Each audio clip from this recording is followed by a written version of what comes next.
Nossa.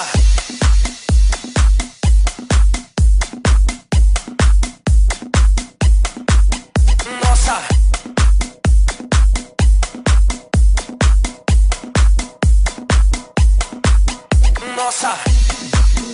Você me mata. Ai, eu te pego. Ai, eu te pego. Ai, delícia, delícia. Assim você me mata. Ai, eu te pego. Ai, se eu te pego. Ai, nossa, nossa. Assim você me mata. Ai, se eu te pego. Ai, se eu te pego. Ai, delícia, delícia. Assim você me mata. Ai, se eu te pego. Ai, se eu te pego. Ai, nossa, nossa. Assim você me mata. Ai, se eu te pego. Ai, se eu te pego. Ai, delícia, delícia. Assim você me mata. Ai, se eu te pego. Hi, I'm McCallum and this is Carmichael. We're here to have a chat about last night's game against Valente.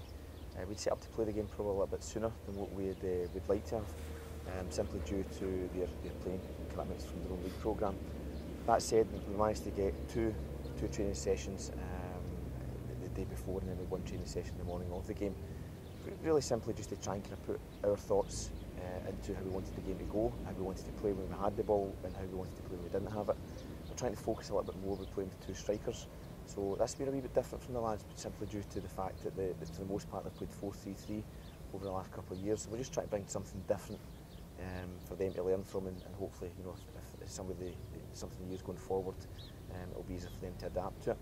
But going in the game, there's a lot of good stuff and some other stuff that maybe could have been a little bit better. And the good thing from that is we'll manage to get through it later on today in the video analysis and show that to the boys.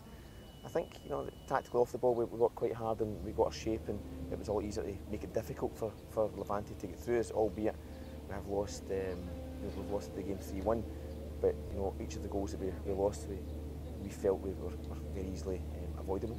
Yep, definitely. I mean, the first goal we lost, sometimes in football you just need to hold your hands up and say, what a strike. There is areas that we could stop before it, but as you'll see, it was a fantastic strike from the guy.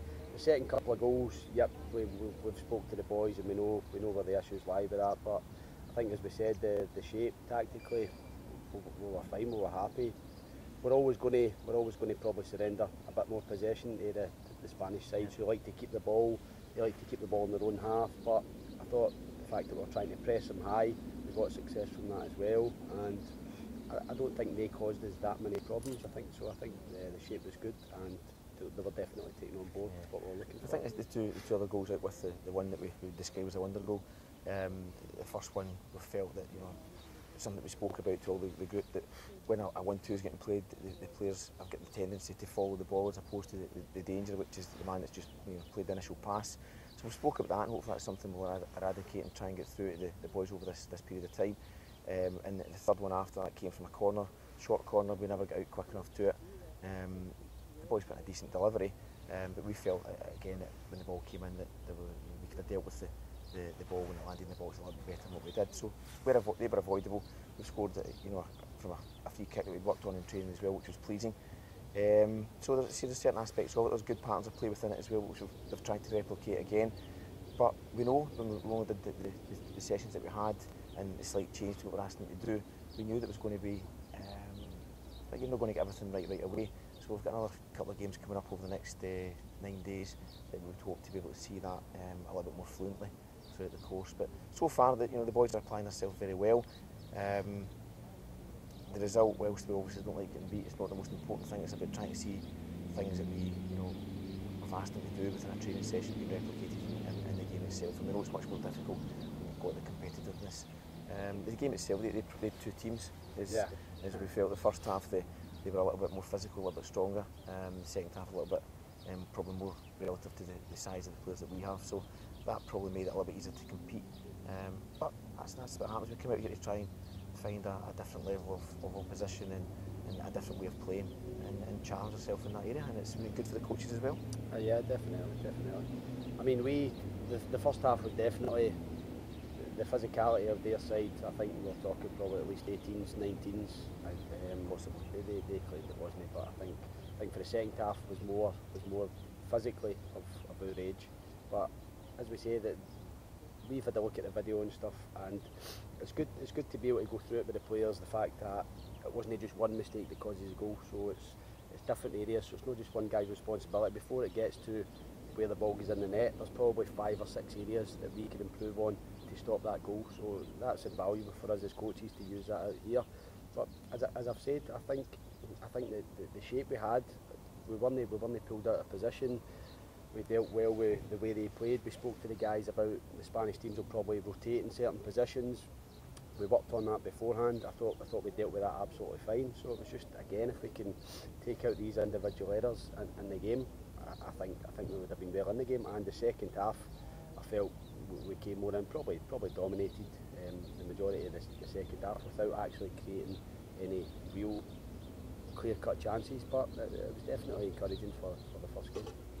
And afterwards we took the short journey to watch the Valencia against Espanyol, which was, obviously you've just lost a game, you've got that little bit of deflation and want to go home and think about it and try and plan the next training session. But obviously we moved that on and we went to the Mestalla Stadium, which was a terrific experience, watching Valencia playing in a formation which we're going to look at next week, which was 3-5-2. And it was interesting to see a slightly different way that they went about it than what we probably have done in the past. So that's something that we'll look at and probably bring into our sessions going into next week. But that's the guys watching Negredo and these guys for Valencia was just an experience that we probably would remember for some time. Yep, just the stadium in itself.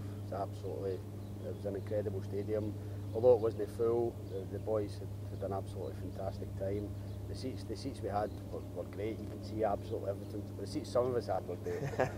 You could see absolutely everything in the game, and it was good to actually speak to the boys during it and relate it to their positions, what they had done in games, show them really where they would be in relation to that, and just learn off these guys. Seeing the warm-ups, seeing how these guys are, how they conduct themselves, all of these things. It's all something you can tell the guys that there's guys that are learning, guys that are picking up things right away. So I mean, you can see a difference in quite a lot of the squad already, and they've only been here all day. So overall a long day, but very much something that we're always going to be learning, whether it be from ourselves in our position or watching these top players in action as well. So difficult result, but enjoyable day so far.